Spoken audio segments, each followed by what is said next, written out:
एक दिन चंचल अपने पति रंगीला से बोली, अजी सुनते हो, बहुत दिन हो गए, कोई तगड़ा मुर्गा हमारे जाल में अभी तक नहीं फंसा। तुम बिल्कुल सही कह रही हो। पहले तो रोज एक नया मुर्गा फंस जाता था, अब पता नहीं क्यों जाल में नहीं फंसता कोई। चंचल, सारे गांव के लोग हमारे बारे में जान गए हैं, इसीलिए वो हमसे जो है होशियार हो गए हैं। लेकिन शायद वो नहीं जानते कि मुझे भी चंचल कहते हैं। ऐसा कोई सगा नहीं जिसे मैंने ठगा नहीं। तुम कहना क्या चाहती हो? क्या तुम्हारे मन में कोई योजना चल रही है क्या? कुछ दिन पहले तुम भंगार से एक पीतल की मूर्ति चुरा कर लाए थे ना? हाँ, मुझे याद है, लाया तो था। चलो उस मूर्ति को लेकर बाजार चलते हैं और अच्छे दामों में बेच कर आते हैं। लेकिन चंचल, उस मूर्ति को कौन खरीदेगा? अरे कोई ना कोई मूर्ख फंस ही जाएगा। वैसे भी संसार में मूर्खों की कमी थोड़ी ही है। कुएं का मुफ्त का पानी छोड़कर पानी की बोतल पैसों में खरीद कर पीते हैं। बस पानी का वीडियो का मजा आ रहा है ना? इस वीडियो पर बहुत ज़्यादा मेहनत लगी है, प्लीज़ एक लाइक कर दो और याद से ये जो रेड वाला बटन है ना, इसे भी दबा दो।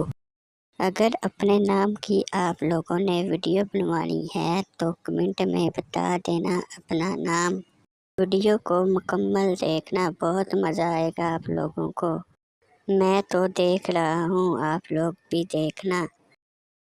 का नाम बिस्लरी हो, ठीक वैसे ही हमें मूर्ति के ऊपर एक झूठ बोलना होगा और कोई ना कोई तो हमारे झांसे में फंस ही जाएगा।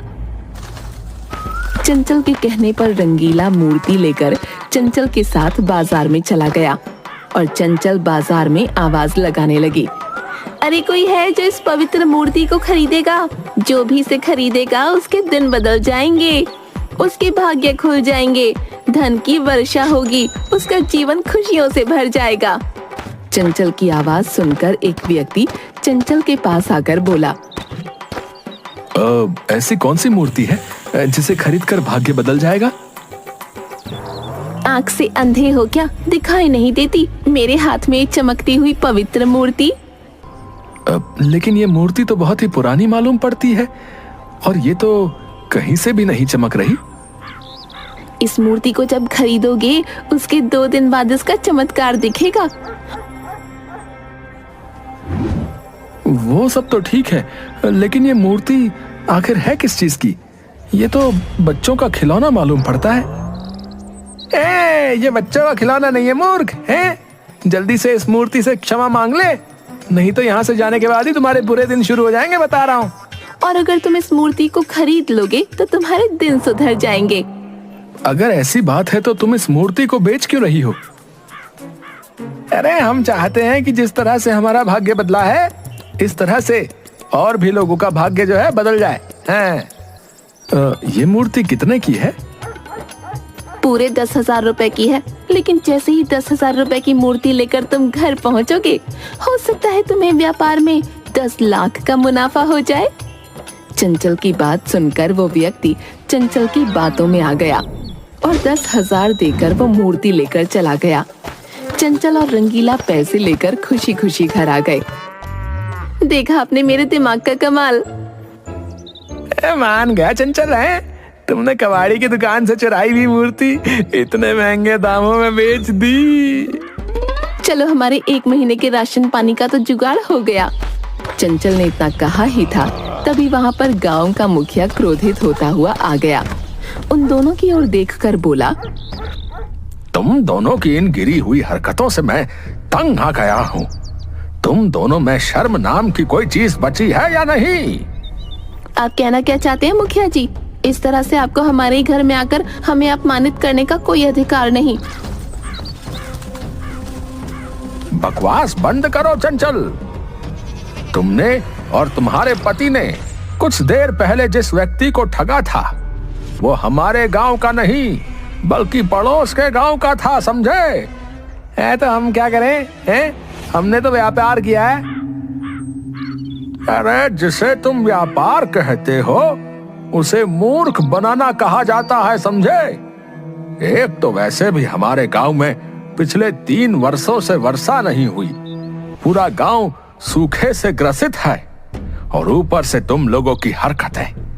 अगर ऐसे ही हाल रहा तो पड़ोस के गांव वाले हमारे गांव के लोगों की मदद करना भी छोड़ देंगे। आप हमसे क्या चाहते हैं? सीधी तरह से तुम दोनों ये गांव छोड़कर अभी और इसी वक्त यहाँ से चले जाओ। हाँ, वरना मजबूरन मुझे तुम दोनों को धक्के देकर इस गांव से निकालना पड़ेगा। इतना कहकर मुखिया क्रोधित होकर वहाँ से चला गया। उसके जाते ही रंगीला अपनी पत्नी से बोला, वीडियो का मज़ा आ रहा है ना? इस वीडियो पर बहुत ज़्यादा मेहनत लगी है, प्लीज़ एक लाइक कर दो और याद से ये जो रेड वाला बटन है ना, इसे भी दबा दो।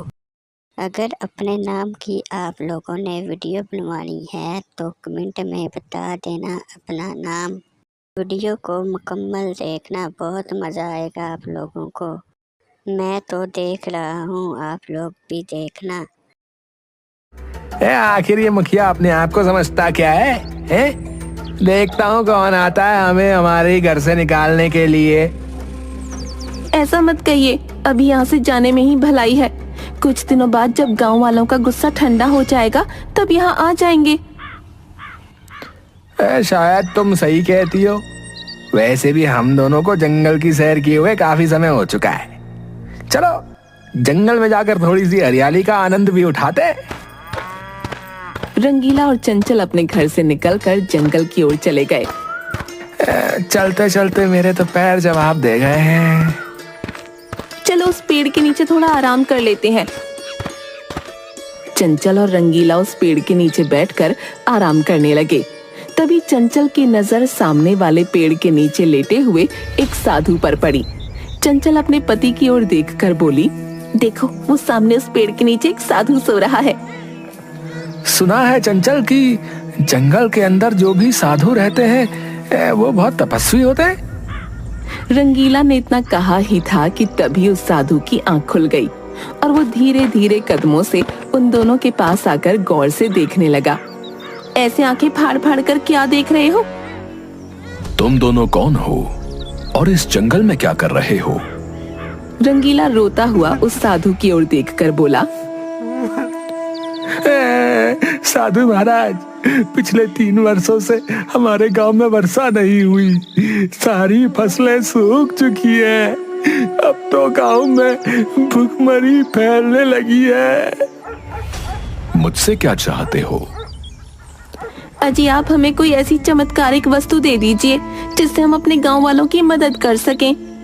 चंचल की बात सुनकर वो साधु बहुत ही रहस्यमयी अंदाज में चंचल से बोला, तुम दोनों के चेहरों में मुझे सच्चाई नजर आती है। मैं तुम्हें एक ऐसी वस्तु देता हूं जिसे तुम किसी भी चीज में स्पर्श करोगे तो वो चीज सोने की बन जाएगी और उस सोने को बेचकर तुम अपने गांव वालों की मदद कर सकते हो। साधु की बात सुनकर रंगीला और चंचल की आंखों में चमक आ गई। तो फिर देर किस बात की है साधु महाराज, लाइए ना वो वस्तु हमें दीजिए। साधु जमीन पर पड़ी हुई मिट्टी उठाकर उसमें कुछ मंत्र पढ़ने लगा और वो मिट्टी चंचल को पकड़ाते हुए बोला, इसे एक झोली में रख लो। इस मिट्टी के कण को तुम किसी भी वस्तु में स्पर्श करोगी, वो वस्तु सोने की बन जाएगी। इतना बोलकर वो साधु वहां से चला गया। साधु के जाते ही रंगीला चंचल से बोला, मुझे कोई पाखंडी साधु लगता था, जाते जाते हमें मिट्टी पकड़ा गया। ये तो हमें इस मिट्टी का इस्तेमाल करने के बाद ही पता लगेगा। थोड़ी सी मिट्टी उस पेड़ की डाल के ऊपर स्पर्श करके देखो। रंगीला ने जैसे ही मिट्टी के कण पेड़ की डाल पर स्पर्श किए तो पेड़ की डाल सोने की बन गई। हम तो मालामाल हो गए आरती। अब तो हमें लोगों को ठगने की और मूर्ख बनाने की कोई आवश्यकता नहीं। हाँ, अब हम किसी भी वस्तु को सोने में परिवर्तित कर सकते हैं। तुम तो बिल्कुल मूर्ख के मूर्ख रहोगे। हमारे हाथ कितनी असाधारण वस्तु लगी है, तुम्हें इसका अंदाजा भी नहीं है।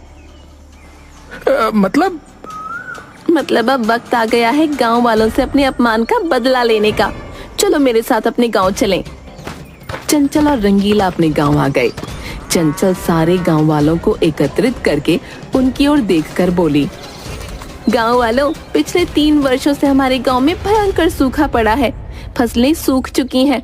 धन की वजह से सभी लोग भूख से बेहाल हैं। मैं तुम सब गांव वालों की मदद कर सकती हूँ। गांव का एक व्यक्ति चंचल की ओर देखकर बोला, अरे तुम हमारी मदद कैसे कर सकती हो? सारा गांव जानता है कि तुम और तुम्हारा पति सिर्फ दूसरों को मूर्ख बनाना जानते हैं। तभी उस भीड़ में से मुखिया भी निकलकर बोला, तुम सही कहते हो। इतना बोलकर मुखिया चंचल से बोला, चंचल, हम सब वैसे भी परेशान हैं। अब तुम लोगों को ठगने का कौन सा नया तरीका लेकर आई हो भाई? मैं कोई ठगने का तरीका लेकर नहीं आई मुखिया जी। मेरे पास एक ऐसी वस्तु है जिससे मैं किसी भी वस्तु को स्पर्श कर दूं ना तो वो सोने की बन जाए। अगर आपको विश्वास नहीं होता तो ये चमत्कार मैं आपकी आंखों के सामने करके दिखा दूंगी।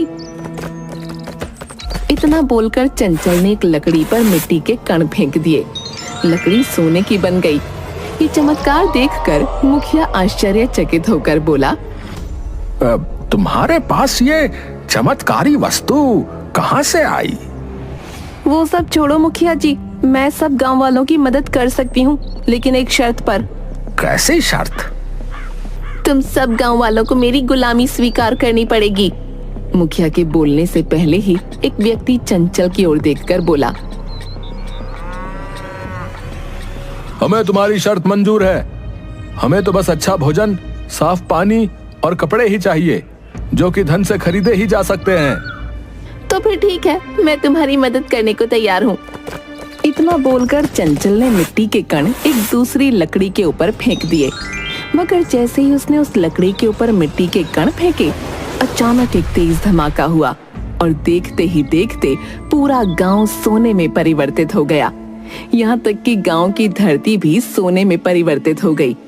रंगीला घबराते हुए बोला, चंचल, ये कैसे हो गया? पता नहीं ये कैसे हो गया। पूरे गांव को सोने में परिवर्तित होते देखकर सभी गांव वाले खुशी से अपने घर की ओर भागने लगे, जो कि सोने में परिवर्तित हो चुके थे। मगर उन सब ने देखा कि भोजन और पानी भी सोने का बन चुका था। एक गांव वाला खुशी से चीखता हुआ बोला, अरे कोई बात नहीं, मैं अपने गांव का ढेर सारा सोना बाहर ले जाऊंगा और दूसरे गांव में जाकर अपना जीवन काटूंगा। हाँ। इतना बोलकर उस गांव वाले ने ढेर सारा सोना एकत्रित कर लिया। मगर जैसे ही उसने गांव की सीमा के बाहर प्रवेश किया, वो सोना मिट्टी का बन गया। अरे ये कैसे हो गया? ये तो सोने से मिट्टी बन गया। इसका मतलब हम अपने गांव के सोने को गांव की सीमा से बाहर नहीं ले जा सकते। और अब तो मुझे बहुत तेजी से प्यास लग रही है। तभी उसे दूर से एक दूसरा व्यक्ति नजर आया, जिसके हाथ में एक पानी की बोतल थी। गांव वाला दौड़ते हुए उसकी ओर पहुंचा और बोला, मुझे पानी पिला दो, मुझे बहुत तेजी से प्यास लगी है। उसने व्यक्ति से जैसे ही पानी उस गांव वाले को पिलाया, वो पानी सोने का बन गया। ये क्या? ये तो पानी भी सोने का बन गया। अरे वाह, तुम तो कोई चमत्कारी मनुष्य लगते हो भैया। है, बोतल के अंदर सारा पानी सोने का बन गया। अरे अब मैं इसे बाजार में बेचकर बहुत सारा धन एकत्रित कर लूंगा। मगर अचानक वो सोना मिट्टी बन गया। लगता है तुम शापित हो। इतना बोलकर वो वहां से चला गया। इस घटना के बाद गांव में भूखमरी फैल गई। कोई भी व्यक्ति अगर सोना बाहर ले जाता तो वो मिट्टी का बन जाता, और अगर बाहर का कोई व्यक्ति भोजन उस गांव में लेकर आता तो वो सोने का बन जाता। अपने गांव की दुर्दशा देखकर मुखिया रोते हुए चंचल से बोला, ये सब तुम लोगों के लालच का फल है। तुम्हारे लालच के कर्मों की सजा मेरा पूरा गांव भुगत रहा है। तुम्हें सोने का बहुत लालच था ना? अब देखते रहो सोना, और अपनी आंखों से अपने ही गांव वासियों को मरते हुए भी देखना। इतना बोलकर मुखिया वहां से चला गया। चंचल और रंगीला का दिल गांव वालों की दुर्दशा देखकर पिघल गया। चंचल, सच में हमने बहुत बुरा किया। तुम सही कह रहे हो। मुझे बिल्कुल भी अंदाजा नहीं था कि हमें इसके इतने बुरे परिणाम भुगतने पड़ेंगे। साधु ने हमारे साथ धोखा किया है। हमें उस साधु को तलाशना चाहिए। रंगीला और चंचल उस साधु को ढूंढते हुए जंगल की ओर निकल गए और आखिरकार उन्हें वो साधु दिख गया। साधु मुस्कुराता हुआ बोला,